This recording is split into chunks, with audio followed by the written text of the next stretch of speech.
centre for development of advance computing recruitment 2025ৰ ফালৰ পৰা এতিয়া 8টাকৈ বিভাগত নতুনকৈ মুকলি হৈছে পদ আৰু এই পদকেইটা ওলাইছে centre for development of advance computing CDEC recruitment 2025ৰ ফালৰ পৰা টোটেল আপোনালোকৰ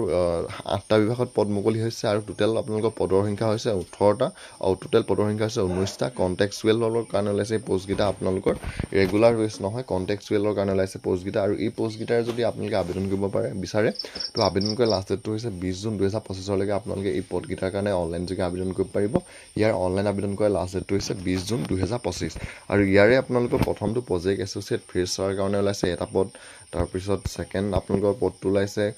প্ৰজেক্ট ইঞ্জিনিয়াৰ এক্সপিৰিয়েঞ্চৰ কাৰণে দুটা পদ তাৰপিছত 3 নম্বৰটো ওলাইছে প্ৰজেক্ট ইঞ্জিনিয়াৰ আপোনালোকৰ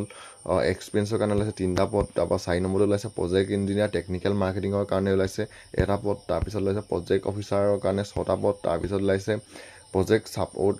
ষ্টাফৰ কাৰণে 4টা পদ তাৰপিছত ওলাইছে আপোনালোকৰ ছিনিয়ৰ প্ৰজেক্ট ইঞ্জিনিয়াৰৰ কাৰণে এটা পদ তাৰপিছত ওলাইছে ছিনিয়ৰ প্ৰজেক্ট ইঞ্জিনিয়াৰৰ কাৰণে আপোনালোকৰ এটা পদ আৰু ইয়াৰে আপোনালোকৰ এজ লিমিটটো ধৰি দিছে 40 বছৰ বয়সলৈকে আপোনালোকে এইকেইটা পদৰ কাৰণে আবেদন কৰিব পাৰিব দৰমহাটো আপোনালোকৰ 60,000ৰ পৰা 75,000 টকা মাহিলী দৰমহাটো থাকিব আৰু ইয়াৰে যি আপোনালোকৰ অনলাইন এপ্লাই সেয়া বৰ্তমান আৰম্ভ হৈ গৈছে 31 মে 2025ৰ পৰাই আপোনালোকৰ ইয়াৰ অনলাইন আবেদন আৰম্ভ হৈ গৈছে আৰু অনলাইন আবেদন কৰা লাষ্ট ডেটটো হৈছে আপোনালোকৰ 20 জুন 2025 তো 31 মে'ৰ পৰা আপোনালোকে এই পদকেইটাৰ কাৰণে যদি আবেদন কৰিব বিচাৰে আপোনালোকে 20 জুন 2025লৈকে ইয়াৰ যোনটো অফিচিয়েল ৱেবছাইট আছে CDECৰ সেই CDECৰ অফিচিয়েল